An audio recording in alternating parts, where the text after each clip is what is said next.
I'm a Christian, so what next? Relatively speaking, it's far easier to become a Christian than to live as a Christian.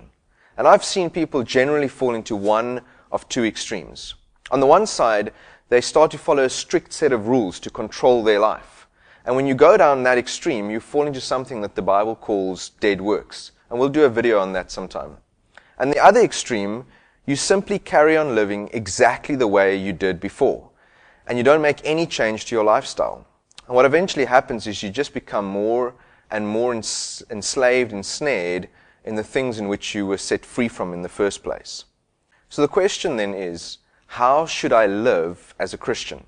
And the Bible gives us a really important phrase for that. It says that we as Christians should walk by the Spirit. And there's many different ways of defining that, but the best way to do that is to actually look at the examples of people who did that, who walked by the Spirit. And the obvious one that people jump to is the example of Jesus Christ. But for many people, he just seems like such a high example to follow, such a high standard, that it becomes quite intimidating for us. So time and time again, God has led me back again to the example of King David. The reason why King David is such an excellent example is because the Bible says that he was a man after the heart of God. And yet, he was a guy just like you and me. He made some massive mistakes in his life. He had lots of failures. And yet he still learned how to walk by the Spirit in his daily life. And so there's really 4 things from the life of David that I want to share with you that's an example for how we are to walk by the Spirit. The first example we see in David's life is that he worshipped God with an incredible intimacy. And this is something that really goes against the grain of our culture nowadays. We don't want to look foolish or silly in the way that we worship God. And yet, when we look at David's life, both when we read the Psalms and when we actually see the history of his life, we realize that David was a very passionate worshiper of God. In fact, to such an extent that on one occasion his wife despised him when she saw him worshiping God because he was worshiping with such freedom and abandonment. And the thing that's so important about that when it comes to walking in the Spirit is that our worship of God is where we spend time in intimacy with Him. And unless we're intimately connected to Him, unless we're really, really engaging in deep relationship with God, we won't be able to walk according to His Spirit. The second thing that David did that was so amazing, that helped him to stay in step with the Spirit, is that David always inquired of God. David never just made a decision according to what he wanted or just based upon what he saw around him, but he always asked God what he was supposed to do. In fact, in one example, when they were going to go and attack an army, firstly he asked God, should he go? And then God gave him the answer. And then he specifically asked God how they were supposed to attack. And God gave them the specific instructions for that. The third example that David sets for us is that he always waited on God's timing. And this is so crucial if we're going to walk according to God's Spirit.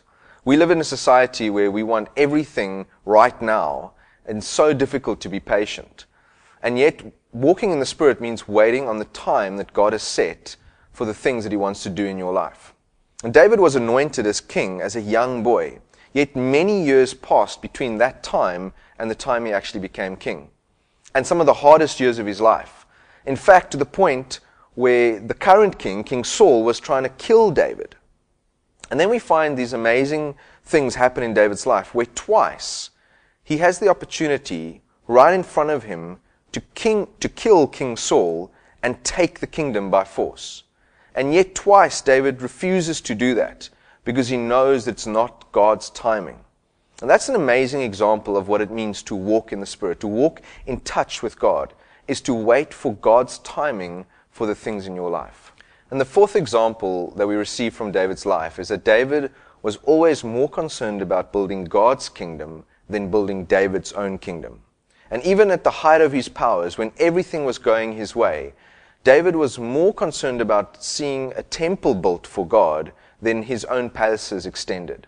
And this just shows you something of David's heart, that he wasn't in it just for himself. In fact, he says he's just so grateful that he, this little shepherd boy, would be chosen by God to become king. Everything else for him was a bonus.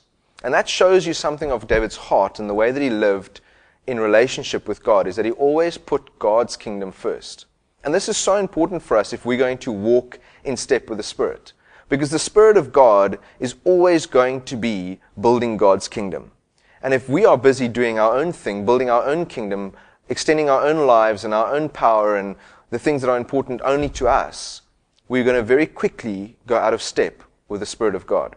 So these 4 points give us such a practical, simple way of knowing what it means to walk in the Spirit of God. We need to just be intimate with God. We need to be worshiping Him freely and without anything holding us back. We need to be hearing God, listening to Him all the time.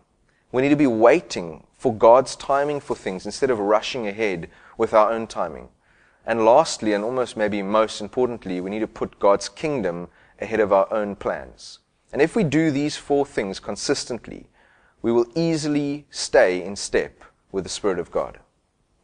If you liked this video, press like, and if you want to see more, subscribe to our page.